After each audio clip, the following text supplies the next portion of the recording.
I tap my phone awake to check the time and notice 3 banking notifications stacked like dominoes. At first glance, nothing seems unusual, just my morning routine, sipping coffee in my small Boise apartment before heading to the office. But as I unlock the screen, my stomach drops. $3,980. $3,980. $3,980. 3 identical charges. Overnight, while I slept, my auditor training kicks in before emotion can take hold. I set my coffee down, the mug making a soft click against the coaster, everything in its place, as always. My face remains perfectly composed, the professional mask I've perfected over 7 years of examining other people's financial disasters. But my hands betray me, trembling slightly as I tap through to the transaction details. American Airlines. 3 separate business class tickets, purchased at 2:17 a.m. Impossible, I whisper to my empty kitchen. I haven't bought airline tickets in months, and certainly not in the middle of the night. I switch to Gmail, but something's wrong. The password I've used for years is rejected. After 3 attempts, a notification appears. Your password was changed 1 hour ago. A cold wave of violation washes over me. Someone has been inside my accounts while I slept. I tap the Forgot Password option and select Phone Recovery. Within seconds, my phone pings with a verification code. As I reset my password and log in, a notification appears showing the recovery email used for the recent change. p.garcia.mom@aol.com. P. My mother's email. I sit very still, processing this information with the detached precision that makes me good at my job. The evidence forms a clear pattern, but my mind resists the conclusion. Parents don't steal from their children. They just don't. As I scroll through my inbox, I find them 3 airline confirmations, already marked as read. Business class tickets to Maui. 1 for my father, Mitchell. 1 for my mother, Paula. 1 for my brother, Evan. My phone buzzes with a text. My mother's name appears on screen. Thank you for gifting the family their dream trip. I knew you were always generous. I love you. The coffee turns bitter in my mouth. My mind flashes back to last week, when this all began. Mom created the group chat on a Tuesday evening. Garcia Summer Retreat 2026, she named it, as if it was already decided. I'd muted it immediately, but not before seeing her first message claiming I had volunteered to sponsor the trip. The family Zoom call 2 days later had been a disaster. Me at my kitchen table, trying to clear up her misunderstanding, while the rest of the family discussed Maui excursions. Flights are around $860, Mom had announced, her voice sweet but her eyes sharp. Anyone who can't afford it will have to stay home. Zoe, honey, you're the only one still single, with no kids to worry about. I'd maintained my auditor face neutral, unreadable while calculating how that subtle dig was meant to leverage my singlehood into financial obligation. After the call, I'd messaged her privately. I've made it clear I am not paying for anyone, I wrote, simple and direct. Her response came instantly. Oh, sweetie, you forgot again. You promised your father at Thanksgiving. A lie. A blatant, calculated lie. And now, 3 unauthorized charges totaling $11,940 on my credit card. I take a deep breath, center myself, and call the bank's fraud department. Despite my shaking hands, my voice comes out clear and professional. This is Zoe Garcia. I need to report 3 fraudulent transactions on my account. The representative asks for details, which I provide with methodical precision. When she asks if I know who might have made these charges, I hesitate for only a moment. Yes, I say. This is identity theft committed by a family member. A pause on the other end. Miss Garcia, because you have identified the perpetrator, to proceed with the dispute and protect you, we require you to file a police report. The words hang in the air. Filing a police report against my own mother. The thought makes my chest tight, but I think of the $54,800 in student loans I paid off through years of careful budgeting and overtime work. I think of the small apartment I can finally afford, where everything is organized exactly as I like it. I think of the 3 business class tickets, not economy, at $860 as she'd claimed to the family, but $3,980 each purchased while I slept. I understand. I tell the representative. I'll file the report today. My phone buzzes again as I end the call. The bank has already notified the airline of potential fraud. The tickets are instantly canceled. Almost immediately, my phone explodes with messages. From Mom. Zoe, what did you do? The airline just called us. From Dad. Call your mother right now. Fix this. From Mom again. We told everyone about this trip. You can't embarrass us like this. I set the phone down, my hands finally steady. Through the window, I see my father's truck pull into my apartment complex, tires screeching as he parks haphazardly across two spaces. He slams the door and strides toward my building, his face already flushed with anger. I know what's coming. The shouting, the intimidation, the same tactics they've always used to get their way. But something has shifted inside me. Perhaps it's the auditor in me seeing the pattern so clearly now. Their two mortgages, the $37,000 in credit card debt I discovered when preparing their taxes last year, the facade of wealth they maintain while living beyond their means. Or perhaps it's simply that they've finally gone too far. I stand up straight, smoothing down my shirt. I check that my phone is recording in my pocket. I prepare to face my father, not as a daughter, but as a victim of fraud with evidence in hand. Later that afternoon, I stared at my laptop screen, the blue light harsh against my eyes as midnight approaches. Sleep isn't an option, not with the weight of betrayal pressing down on my chest. The bank representative's words echo in my mind. We'll investigate, but it may take up to 10 business days. 10 days is too long to wait for answers. I need to understand how deep this violation goes. The forgotten AOL account p.garcia.mom@aol.com stares back at me from my screen. Mom had created it years ago when I left for college, supposedly to stay connected. I'd never used it, considering it just another of her controlling gestures. Now I understand its true purpose. I click through my recovery options on several accounts.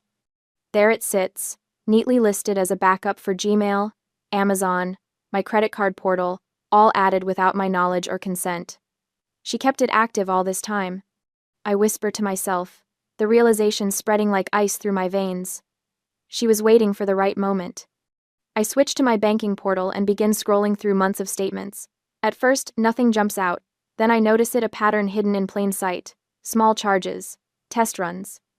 A $14.99 transaction at a grocery store I never visit.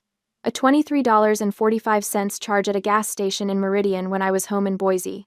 Each one just small enough to fly under my radar. My phone buzzes beside me. Dad, you'd better fix this by tomorrow. Your mother is devastated. I set the phone face down without responding. The intimidation tactic is so familiar it's almost comforting in its predictability. First comes Dad's anger, then Mom's tearful manipulation. Their strategy hasn't changed since I was 10 years old. Mitchell creates fear, Paula exploits guilt. I open a new document and begin methodically logging each unauthorized access attempt I can find. Dates, times, amounts. The auditor in me takes over, transforming hurt into data points, betrayal into evidence. An email notification pops up, Aunt Virginia forwarding a family message from Mom. I'm so sorry, everyone, but our family trip might be canceled. The economy tickets, $860 each, are selling out fast, and Zoe's having some kind of breakdown about helping the family. Please pray for her. I laugh bitterly. Business class at $3,980 versus $860 economy, a $9,360 difference she conveniently failed to mention to anyone. The lie is so brazen it momentarily takes my breath away. I take a screenshot, saving it to my growing evidence file. Then I notice the email thread below messages I wasn't meant to see. Aunt Virginia hadn't realized they were included when she forwarded Mom's message. Paula. We need to book soon before she changes her mind. Once the charges go through, she won't make a scene. She hates confrontation too much. Mitchell. Her credit limit is high enough? We need 3 tickets. Paula. She's been working overtime for 2 years. Trust me, she has the credit. She'll cave once it's done, she always does. Family obligation is her weakness. I push away from my desk, stomach churning. They had planned this for months, dissecting my finances, targeting my vulnerabilities, discussing me as if I were an ATM rather than their daughter. The next morning, bleary-eyed from lack of sleep, I dive deeper. Bank statements spread across my kitchen table like evidence at a crime scene. Coffee grows cold beside me as patterns emerge with terrible clarity. My parents' financial house of cards becomes clearer with each document I examine. 2 mortgages underwater. Credit card statements showing minimum payments. Collection notices poorly hidden in their desk drawer when I helped organize their tax documents last year. The endless stream of new furniture and clothes and vacations, all to maintain the appearance of success while drowning in debt. And it wasn't just me.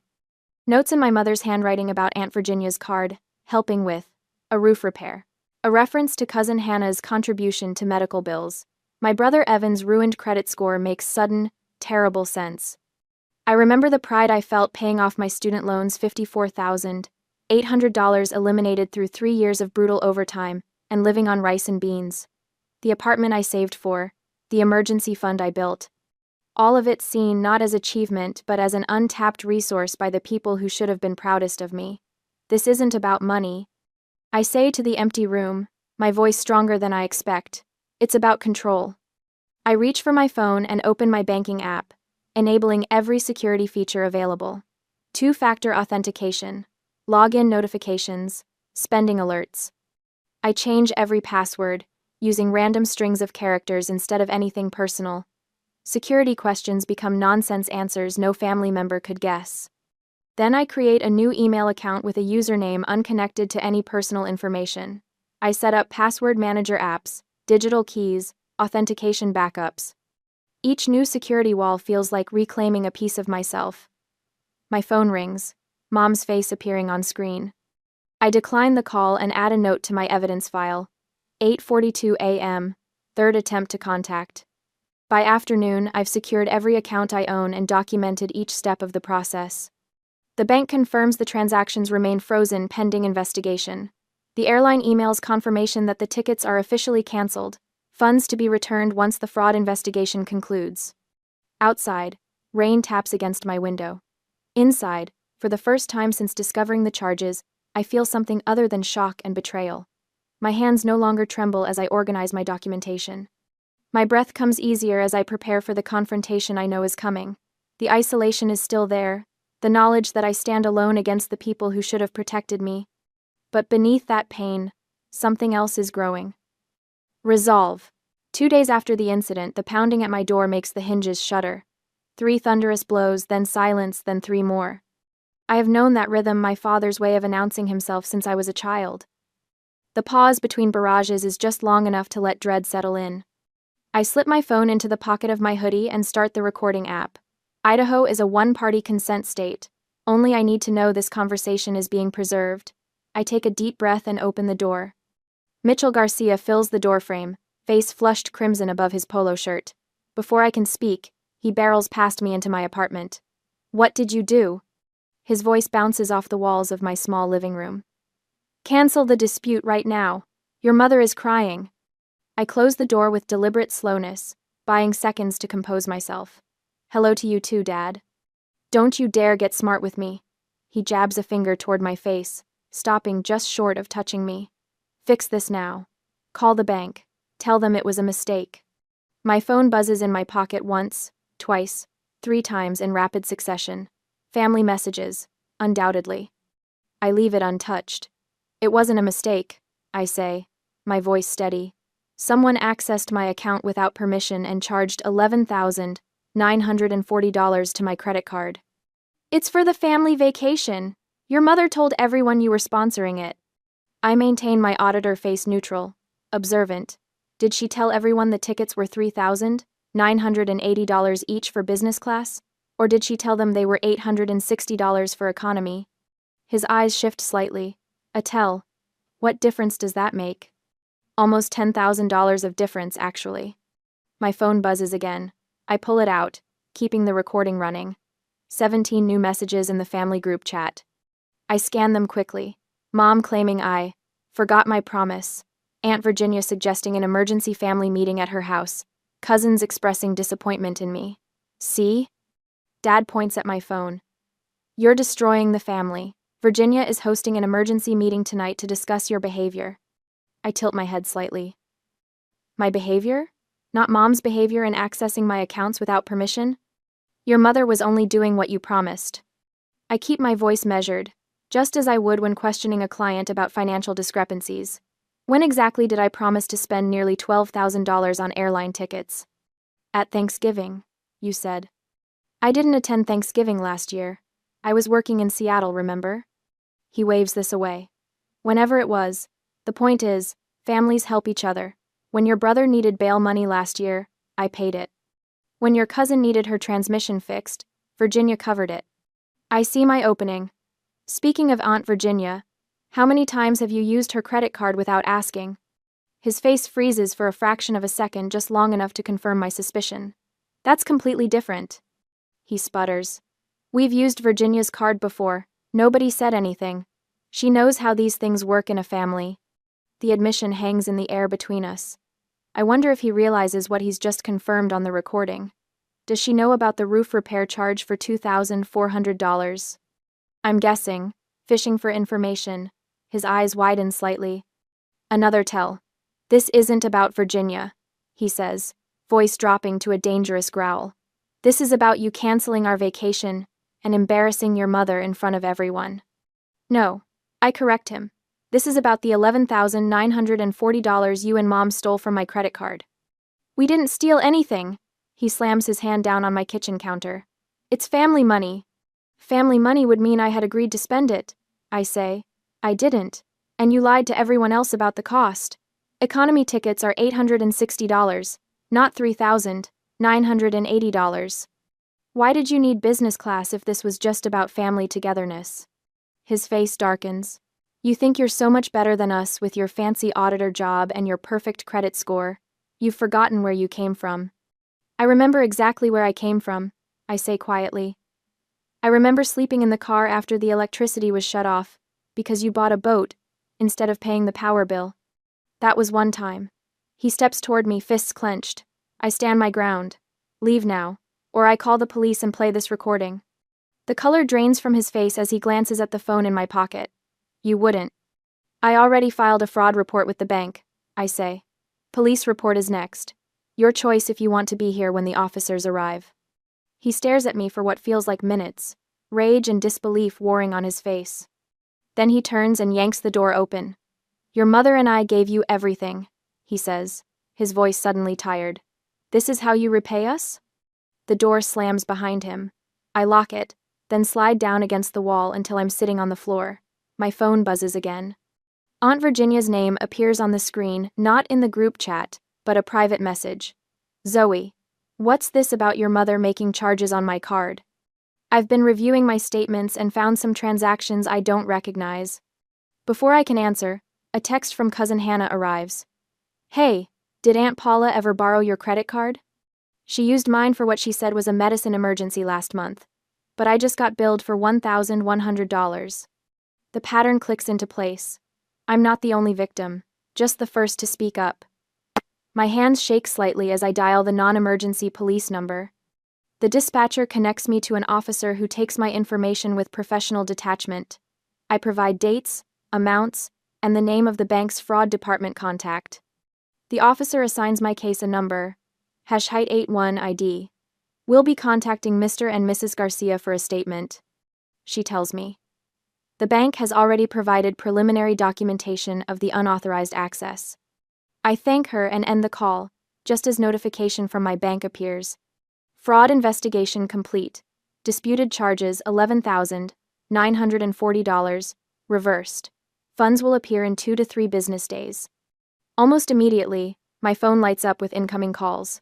Mom, Dad, Mom again, Dad again. I silence each one, watching them stack up in my missed calls list. For the first time since discovering the charges, I allow myself to cry. Not from sadness, but from a complex tangle of emotions I can't quite name. Relief, vindication, grief, resolve, all washing through me in waves. When the tears subside, I open a blank document on my laptop and begin typing a letter to my parents. 3 paragraphs in, I delete it. Some things can't be fixed with words. Instead, I open my journal and write. Financial boundaries are emotional boundaries. Love cannot exist without respect. The words feel right, a simple truth I should have recognized years ago. I spend the next hour organizing documentation, screenshots of the fraudulent charges, the email recovery attempt notification, text messages from my parents, and a transcript of the recorded conversation with my father. I save everything in triplicate local storage, cloud backup, and an encrypted email to myself. My phone buzzes with a notification about the emergency family meeting at Aunt Virginia's house tonight. Rather than dread, I feel a strange sense of calm. The burden of secrecy has lifted. The pattern is exposed. I connect my phone to a small Bluetooth speaker and test the audio quality of my father's recorded admission. His voice fills my living room with crystal clarity. We've used Virginia's card before. Nobody said anything. I pack the speaker in my bag alongside printed copies of the bank statements and police report. The emergency family meeting won't go as they expect. For the first time in my adult life, I'm walking into a family confrontation with more than just my word against theirs. I have evidence, allies, and the power that comes from knowing exactly where you stand. Time to break the cycle, once and for all. On the family emergency day, I park 3 houses down from Aunt Virginia's colonial-style home, my hands steady on the wheel. I've arrived exactly on time, not early enough to be ambushed alone, not late enough to be accused of drama. The recording device in my phone is tested and ready.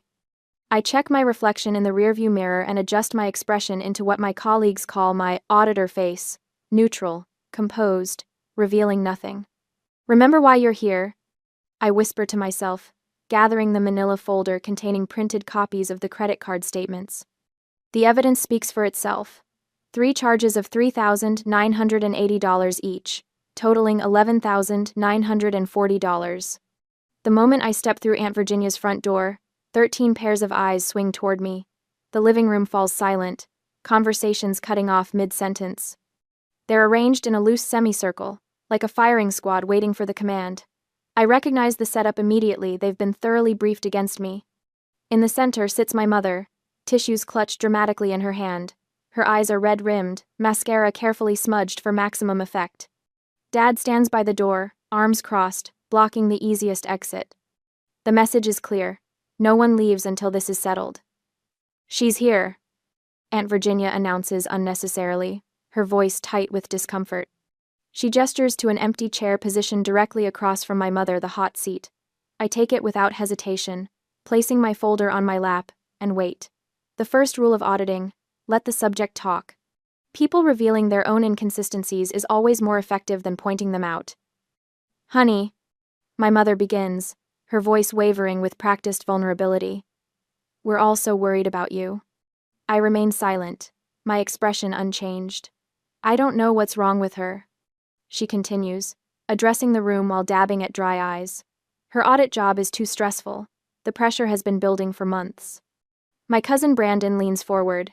Zoe, your mom says you've been having memory problems, forgetting conversations, promises. Financial stress does terrible things to the mind, Aunt Virginia adds, right on cue. I notice Dad shifting his weight, moving slightly closer to the door. Textbook intimidation positioning. Do you understand how much you've hurt your mother? My 19-year-old cousin Melissa asks, her voice dripping with the self-righteousness of someone who's been promised a free vacation. She's been crying for days. She's been crying. I catalog each accusation mentally, watching the pattern unfold. The younger relatives make me feel guilty. The older ones question my stability, all orchestrated by my mother's expert conducting. Paula dabs her eyes again. We just want to understand, sweetie. You seemed so happy to help with the family trip. Then suddenly, her voice breaks perfectly. You even called the police. There it is, my opening. Would you like to know why I called the police? I ask, my voice calm and clear. The room goes completely still. Without waiting for an answer, I open my folder and remove the credit card statements. I pass copies to Aunt Virginia and Uncle Robert, the family's unofficial leaders. These are my credit card statements showing 3 charges of $3,980 each, totaling $11,940, made at 2:17 a.m. while I was asleep. I keep my tone professional, as if presenting findings to a client. They were purchased using my Gmail account, which was accessed after my password was changed. The recovery email used was p.garcia.mom@aol.com. My mother's face flushes. Those numbers can't be right. The airline confirmed these were business class tickets, not economy tickets, at $860 as you told everyone else. I continue as if she hadn't spoken. The police report number is #81ID, if anyone would like to verify. Uncle Robert's eyes widen as he studies the statement. Business class? Paula said economy was already stretching the budget. That's not. My mother begins, but Aunt Virginia interrupts her. Paula, you say that. She pauses, her expression shifting as pieces click into place. Last year you were nice enough to help me set up my online utility payments. After that, there was a $2,400 charge for roof repair I never authorized. The room temperature seems to drop 10 degrees. Cousin Hannah looks up from the statements, her face pale. Last summer, after you borrowed my card to buy groceries when your purse was stolen, there was an $1,100 charge from a medical clinic I never visited. My mother laughs, the sound brittle and false. Everyone makes mistakes with online payments. You can't possibly think. I think we should all check our statements, Aunt Virginia says firmly, pulling out her phone. Dad steps away from the door, anger replacing intimidation. This is family business. You're all overreacting to a simple misunderstanding. A misunderstanding of $11,940? Uncle Robert asks, his voice dangerously quiet. My parents exchange glances. Mom stands abruptly. We should discuss this at home, Mitchell. But as they move toward the door, Uncle Robert steps into their path. I think we need answers first, Paula. I reach into my pocket and remove my phone. You don't have to believe me, I say, connecting it to Aunt Virginia's Bluetooth speaker. Believe, Dad. I press play. My father's voice fills the room. We've used Aunt Virginia's card before. Nobody said anything. My mother's face turns white. Dad freezes in place, hearing his own words played back to him. That's not what I meant, he stammers, but the damage is done. Aunt Virginia rises from her chair and walks over to stand beside me. This stops today. Cousin Hannah retrieves her purse, pulling out her own financial records. I have 3 misunderstandings here that match Paula's shopping trips. My brother Evan, who has been silent until now, clears his throat. They destroyed my credit score. It's 520 now because of loans I never took out. One by one, family members begin to share similar stories. 3 generations of victims comparing notes, patterns emerging across 2 decades of financial manipulation. My parents retreat to the corner of the room, former allies edging away from them. The united front, they'd carefully constructed, crumbles before my eyes. I'm sorry I doubted you, Aunt Virginia says quietly to me. We should collect everyone's evidence. I'll testify if you need me to, Uncle Robert adds, his lawyer's mind already cataloging the offenses. My mother's tears have vanished completely. Her eyes are cold, calculating, searching for an escape route. Dad's bluster has deflated, replaced by stunned silence as he watches his wife's manipulation tactics fail for the first time. Mitchell, she hisses, say something. But he remains silent, the weight of exposure crushing his practiced intimidation. I watch as the first visible cracks appear in their united front. How could you record me? 10. He finally manages, attempting to redirect blame. Idaho is a one-party consent state, I reply calmly. Only one person in a conversation needs to consent to recording. I consented. We need to establish clear financial boundaries, Aunt Virginia announces to the room.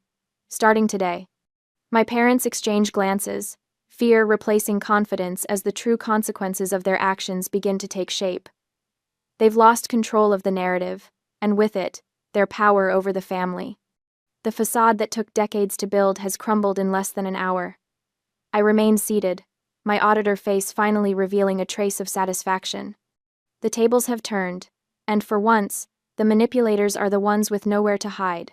2 days later, I spotted them the moment I pulled into the company parking lot.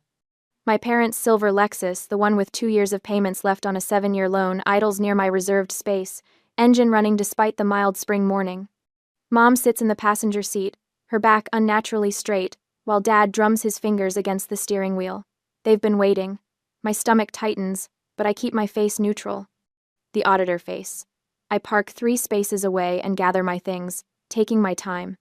Through my windshield, I watch Mom nudge Dad. He kills the engine, and they both step out.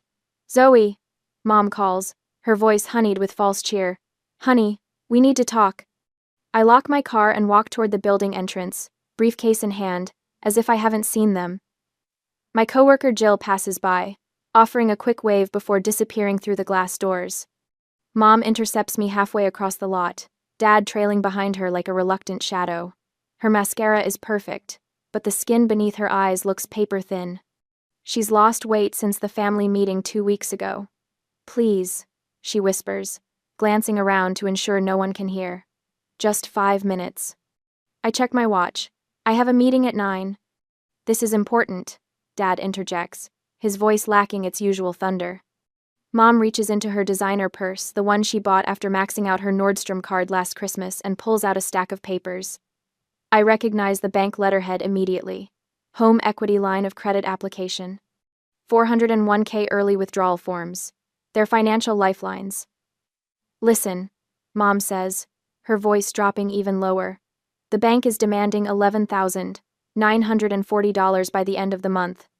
We just need you to make one phone call to the fraud department. Her fingers tremble slightly as she clutches the papers. Tell them you made a mistake, that you authorized the charges. I stand perfectly still, watching the desperation play across her face. We'll pay you back, Dad adds, eyes darting toward the office building. We swear. We just need time to get the money together. You know I can't do that, I reply, my voice flat. Filing a false police report is a crime. Mom steps closer, perfume enveloping me like a toxic cloud. Think about what this means, Zoe. Your father and I might not be at Thanksgiving this year, or Christmas. She reaches for my arm. You'll be all alone. Is that what you want? I step back, breaking contact. 2 more coworkers walk past, casting curious glances our way. Your choice affects all of us, Dad says, his voice hardening slightly. What will your cousins think? Your aunts and uncles? That you'd throw away your family over a misunderstanding? A misunderstanding? The word tastes bitter on my tongue. Mom's eyes narrow, calculating. What about your work friends? I'd hate for them to get dragged into our family drama. She nods toward the building. People talk, you know, especially when they hear about ungrateful daughters who abandon their parents. Her words hang in the air between us, the threat unmistakable. You're almost 30, Zoe. She continues, voice softening to a maternal tone that once would have made me fold. No husband, no children. We're all you have. Family sticks together, through everything. More coworkers filter past us. I recognize Martin from accounting and Sarah from HR. They try not to stare, but I can feel their curiosity. My professional reputation, the careful boundaries I've maintained between work and personal life, suddenly feels fragile. For a split second, doubt creeps in. The consequences of standing firm stretch before me. Holiday tables with empty chairs, whispered office gossip, the crushing weight of being the one who severed ties. My hand tightens around my briefcase handle. Then I remember the recording, the bank statements, the pattern that stretches back years, the $11,940 they stole while I slept. I look directly into my mother's eyes, then my father's. You don't owe me, I say, each word precise and clear. You owe the bank. Get out of my way. Mom's face transforms. The mask of maternal concern drops completely, revealing something ugly and raw beneath. Her lips pull back in a snarl. You think you've won? She hisses, voice rising sharply. You will regret this. You will never have a family again. You will die alone. You ungrateful child. Her words echo across the parking lot. Several of my coworkers freeze, staring openly now. Dad grabs her arm, trying to pull her back, but she yanks free. After everything we've done for you, her voice cracks with rage. This is how you repay us? I don't respond. Instead, I walk past them, my steps measured and calm. Behind me, I hear Dad's urgent whisper, Paula, stop. People are watching. The office doors slide open. I step inside without looking back, leaving my parents frozen in the parking lot, the morning sun illuminating the ruins of their carefully constructed facade. 3 days later, a certified letter arrives at their address. My lawyer's name embossed across the top, the words, Cease and Desist in bold beneath. Attached is a copy of police report, #81ID, detailing identity theft by a family member. The final paragraph warns of criminal prosecution, should any further contact be attempted. The bank begins its collections process directly with Mitchell and Paula Garcia. No longer my problem. I've submitted everything. The comprehensive documentation, the police report, the recording transcript, my credit history showing the pattern of unauthorized access. 7 years as an auditor taught me to be thorough, to follow the paper trail wherever it leads, even when it leads to my own parents. News travels quickly through the family. Aunt Virginia calls to tell me my parents have canceled their country club membership. Cousin Hannah mentions seeing Mom at the grocery store. No designer purse in sight. Uncle Robert reports that Dad's furniture store has cut its hours. Their financial house of cards is collapsing, one card at a time. The bank files a lawsuit for the unpaid debt.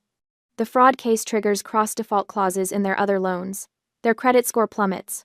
Mortgage lenders begin reviewing their loans, questioning the income verification on the original applications. I don't feel vindication.